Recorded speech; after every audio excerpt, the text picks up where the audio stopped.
Esse é o trabalho de RDS, da disciplina de computação em nuvem. Eu vou mostrar ele como é que ele está sendo configurado e ele funcionando. Eu tenho aqui no RDS o meu banco de dados, ele é um MySQL. A aplicação ela é um to-do list que vai ter duas tabelas, uma para guardar e-mail e senha e outra para guardar os itens da lista, onde cada item vai ter seu título e o seu status de cumprido e não cumprido. Esse aqui é o meu banco, Database 2. Ele está aqui, ele já está configurado na aplicação e eu estou usando o dbeaver para poder acompanhar a conexão. Aqui no dbeaver a gente pode ver que o banco não está aqui ainda, né, presente. O nome do banco é To-Do List.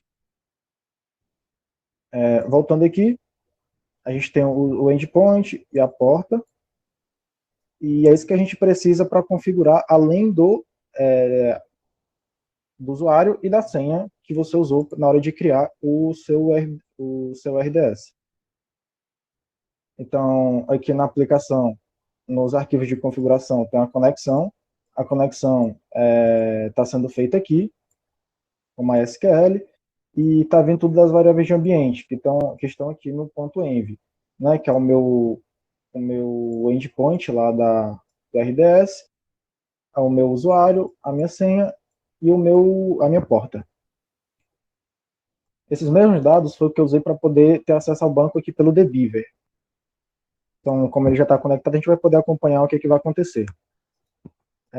Aqui, eu criei um código que é para startar o banco de dados. Se ele não existir, ele vai criar. Então, eu descomentei a linha aqui, que é o Create Database, que ele vai criar as tabelas, criar o banco de dados e criar as tabelas que a gente precisa para a aplicação. Então, no Yarn Dev Server, ele vai aqui, já criou o banco de dados, criou a tabela de login e criou a tabela de listas. Eu vou salvar aqui de novo para a gente poder testar sem esse código ficar rodando direto, apesar de que ele não vai ficar recriando as tabelas, porque nele tem um if not exist, que verifica se a tabela já existe, se ela não existir ele cria, e se existir ele deixa passar.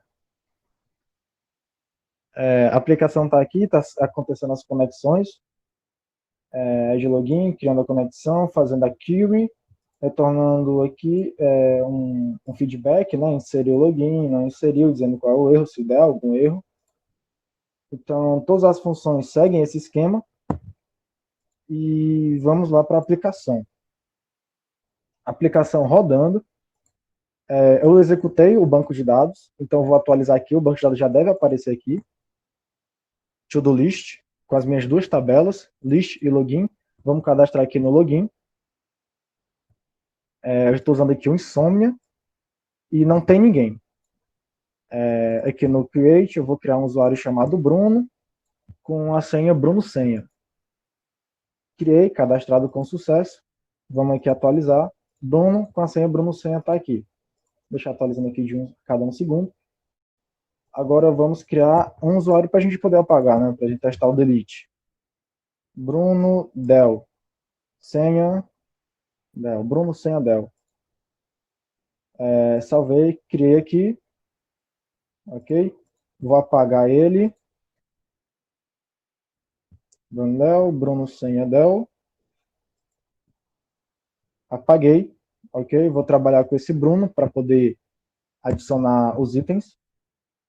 Para criar o item, eu vou precisar do nome do usuário e a senha dele, porque é como se fosse uma autenticação, onde ele vai lá no banco de dados, vai pegar o e-mail é único. Então ele vai lá no banco de dados, vai trazer esse usuário e vai comparar a senha dele com a senha que eu estou passando aqui.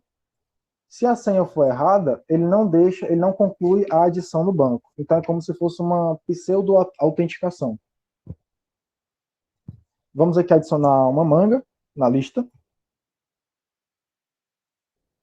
Manga foi adicionada, eu vou aqui na tabela de lista. Pode ver que já está lá. Colocar mais alguma coisa aqui, colocar uva. Ok, uva já está aqui, deixa eu colocar para ficar atualizando. Uva já está lá. Vou apagar, opa, vou apagar a manga, aproveitar que já está tudo aqui certinho. A manga, só ficou a uva. Vou lá adicionar mais uma coisinha. Tá agora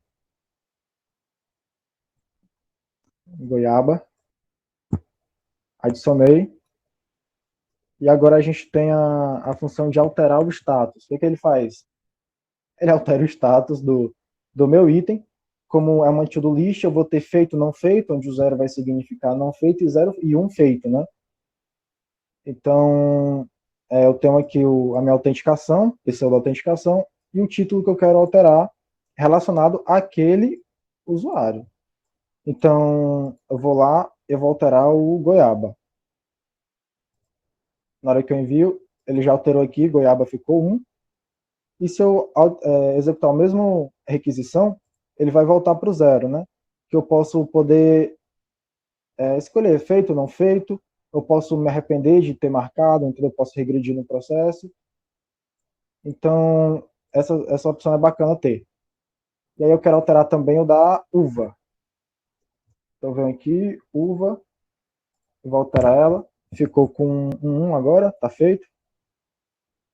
E falta agora listar os itens. Então, lista um get, uva, goiaba. Bacana aqui que se alterar a uva, ela vai mudar aqui para 0. E na hora que eu vim listar ela, a requisição anterior ela foi 1. Na hora que eu fizer a nova requisição, ela vai vir 0, está atualizando em tempo real, lá no RDS. Então, é isso. A aplicação, as rotas estão todas funcionando.